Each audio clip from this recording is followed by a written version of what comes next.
Okay, guys, how are you doing? Welcome. I've read your replies about what might be frustrating you or confusing to you, so I put together this little presentation to help clarify some things. I totally understand that this is a crazy abstract concept, so I'm going to go pretty slow, and I'm going to start at the beginning. We'll start with the smallest thing that you can start with, which is the atom. So I have this atom here, and this is a Bohr model. You may remember this from last year. The Bohr model is made up of, or the Bohr model shows that you have protons and neutrons in the center and electrons on the outside. The only thing that you really need to know about these right now, don't be concerned with the numbers. Just know that the proton's mass is much bigger than the electron's mass. This is an extremely small number, and it's magnitudes times smaller than a proton. But in addition to mass, they also have charge. And if you notice that the charge is an equal amount, so even though the electron is smaller, it has an equal but opposite charge. If you remember, protons are positively charged and electrons are negatively charged. The big takeaway here is that masses and charges, both of which protons and electrons have, those create fields, specifically force fields. So let's take a look at what a force field is. So the most visual force field that you can think of, or that I can think of, is a magnet's force field. And if you take iron filings and you drop them around a magnet, you'll literally see those shavings interact with the field. It's not touching the magnet, but it is falling into its sphere of influence. Whereas when you're dropping magnets and sprinkling them, the little iron filings will change their direction and orient themselves according to how the field wants them to be oriented. So a force field is just an invisible area of influence where every point in that field is affected by the force without touching it. Different variables will affect the strength depending on the type of the field. So it might be a magnetic field, an electric field, a gravitational field. And depending on what type of source the force is coming from, different variables will impact it. Here's a good visual of what a force field might look like. So here we have a blank screen. If I take this positive charge and put it right there, all of a sudden we have all these vectors. And these vectors, as I move that charge around, you'll see that the field changes. So in this positive force, whatever this happens to be, it's pushing things away from it. But if we take a negative one, that will have things going towards it. And wherever I move it, the field slightly moves. Now, one thing you might notice is that the arrows move much more dramatically the closer they are to this source of the force. And if I put a little sensor here and move it around, you can see by the size of that vector arrow how big it gets. So it's much more, there's a big attraction right there as you get closer and closer. Look at how big that gets. And as you get farther and farther and farther away, the arrow gets much smaller. So this is what a force field is. It's any location that's near this thing has an impact on how it's being felt.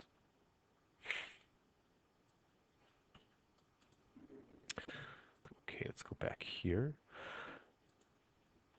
All right, so one of the first fields that we looked at was a gravitational field, and we started looking at this when we were still in school before the buildings closed down. And what you should have explored, actually, the simulation that we looked at is very similar to the one that you did yesterday, and the simulation was this. You may remember this, where we moved the two spheres back and forth, and it made that funny noise.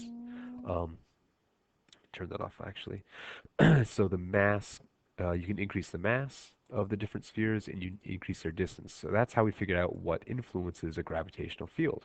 So going back here, what we should have learned from that simulation is that mass directly influences the strength in a linear relationship. So if you increase the mass, if you double the mass, the force will double as well. But the distance inversely influences the strength of the relationship of the force in an exponential way. So initially, if you change your distance, if you go just a little bit away, that force is going to drop off very, very quickly. And as you get farther and farther away, the force gets lower and lower and lower. So electric fields is the next field that we want to explore. And you started doing that yesterday. What you hopefully came up with is that charges directly influence the strength in a linear way. So if you double the charge, you'll double the force, and they're directly related. And that distance, just like gravity, inversely influences the strength in an exponential relationship. So if you change the distance, then the force is going to change dramatically. One of the questions at the end of this simulation, at the end of this activity, is for you to come up with the formula, just like how Newton came up with his law for universal gravitation. Hint, hint, it's very similar. All right, so before we go on, what is a charge? A charge is a property of matter, very much like mass or density or temperature, and it stems from protons and electrons because remember, protons are positively charged and electrons are negatively charged. Where do these charges come from? They're elemental. They're fundamental to the fabric of the universe. They begin with the universe. So everything that's made up of matter is made up of protons and electrons, and everything has charge, just like every mass has, or all matter has mass. The charge of an object would be considered positive if the number of protons that it has is greater than the number of electrons. And the charge is considered negative if the opposite is true, if there's more electrons than protons. So it turns out that if you get two positively charged objects next to each other, they're going to repel each other. The force will push them away from each other. And if you have two negatively charged objects, they too will repel each other, and the force will be repulsive. But if you put a positive charged object next to a negative charged object, they're going to attract. And that's one of the properties of charges.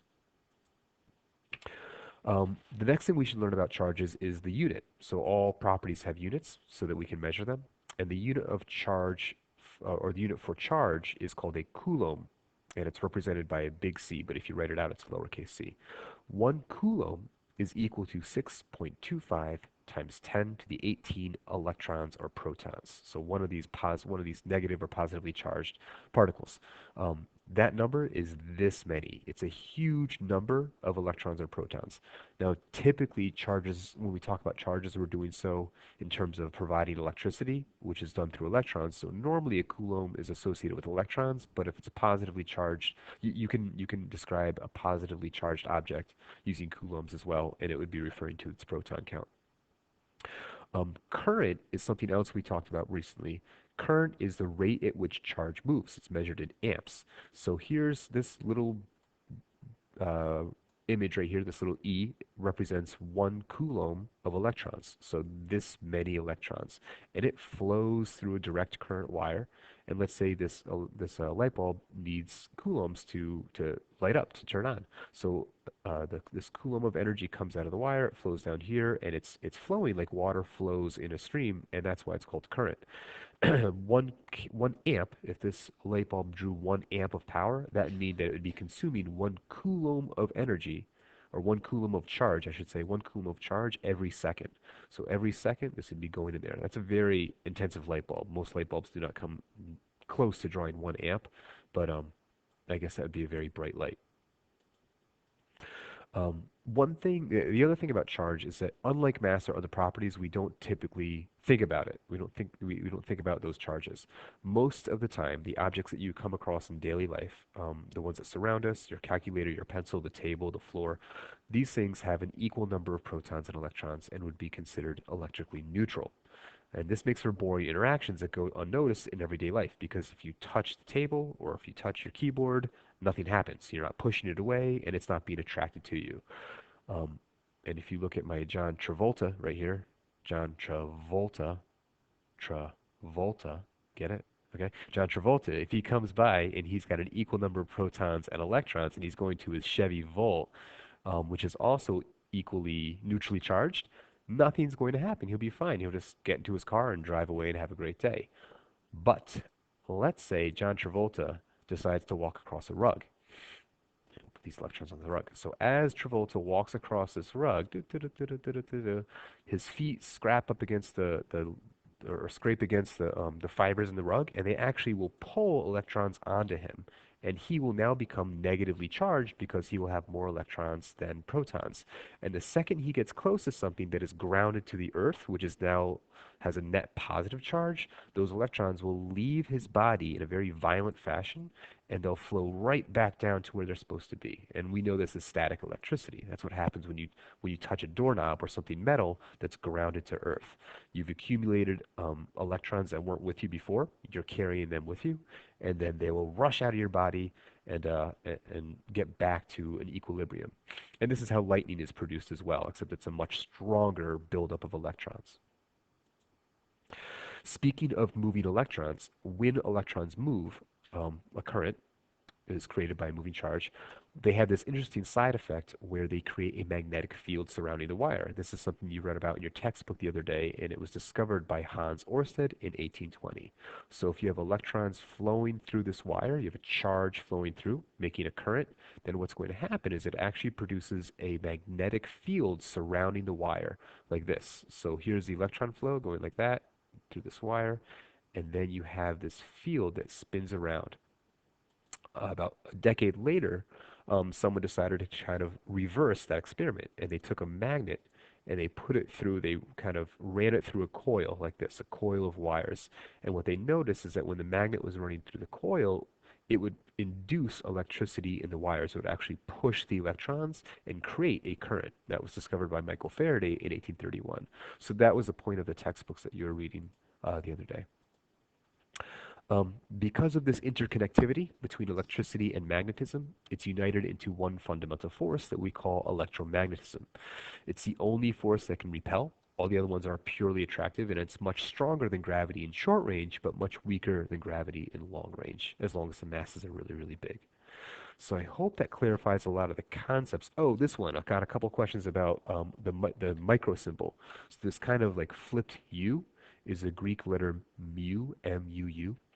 Um, and we use it as a metric prefix. So the size of the numbers, if you haven't already noticed, are very big and very small when we're dealing with fundamental forces. And so we use shorthand like scientific notation or prefixes to express these numbers very quickly. So you guys are familiar with the prefix centi or kilo, maybe. Another one would be milli. Milli has a symbol M, and it's this number right there. It's 10 to the negative 3. So you might see, for example, millimeters or milligrams, that kind of thing.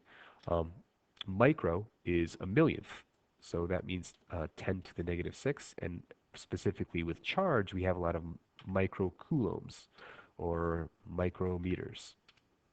Nano, you may have heard of, that's extremely small. That's a billion, a billionth of whatever property you're talking about. A billionth of a meter, a billionth of a coulomb, a billionth of a, I don't know, a billionth mm, of a newton. We also have pico and femto. These sizes are, when you get to something this small, a femtometer is the distances you'd be discussing when you're talking about how far a proton is from another proton, or a proton from an electron, or something along those lines. All right, so hopefully that clarifies a lot of the concepts. Let's review some of the main points with the activity so that you're not too confused with that. So here is the activity. I wanted to make sure that you had some background information, so it's important to read this. I kind of went over this in a little more detail in this video. The first thing we're going to do is explore the simulation. So our simulation is this one. We want to make sure that we're doing the macro scale. And in this simulation, our first task is to play around with it. And you'll notice that when you change a couple of things, the force gets influenced. So one of the things you can change about this is the distance between these spheres, and that will impact the force. So what you would say here is that one way to change the force of attraction is through changing the distance. Another way is you can change the charge. So if I change the charge of these spheres, that too has an impact on the force. And here's our metric prefix micro right there. So this is 1 microcoulomb. So a millionth of a coulomb is what we're talking about with this charge. So there's two methods. You can change the distance, or you could change the charge. Next, how can you increase the electric force using method one? So if your method one was distance, then discuss what can you do to make the force bigger by changing the distance. And if your method two was charge, what can you do to the charge values to make the force increase? Right, so that's what you're doing there. How can you increase? Number four, fill in the blank. Force is directly related to one of these variables and inversely related to the other method, the other variable. So make sure you find out if you change distance, if you increase distance, does force also increase? If so, that would be directly. If you increase distance and force decreases, then that would be inversely related. Number five, the electric force is a force of attraction or repulsion. So if you look up here at these arrows, you can see which direction the force is going. And as I bring them closer, they get bigger and they're repelling each other more. But there are things that you can change, different settings here like this, and you can make them attractive. So what is it about these variables? How can I make the forces attractive to each other versus repulsive? So you want to talk about how do you get the arrows to point towards the other sphere, or how do you get them to point away from the other sphere? What combination of settings achieves the greatest force? So here I just want you to play around these things and you want to get this number as big as you can. So how can you make the force the biggest? So right now the number is getting smaller, so I don't like that. Oh, but now it's getting bigger. All right, that's good. And if I bring these together, ooh, it's getting even bigger. So well, just play around with that. Number seven, how can you make it the smallest? Same concept, just going the opposite direction.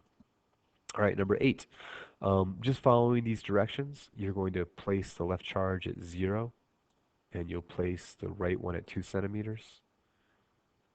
And then what you're doing is you are changing the charge. So you're going to keep the distance the same, and you're going to keep the left charge at 4 microcoulombs, and you're going to increase you'll start this one at 4, and then I think you're going to decrease it down to -4. And as you do, just record the value for what happens to be the force. So in this first scenario, when they're both 4, our force is equal to 326 uh, microcoulombs. So that's what you'd write there.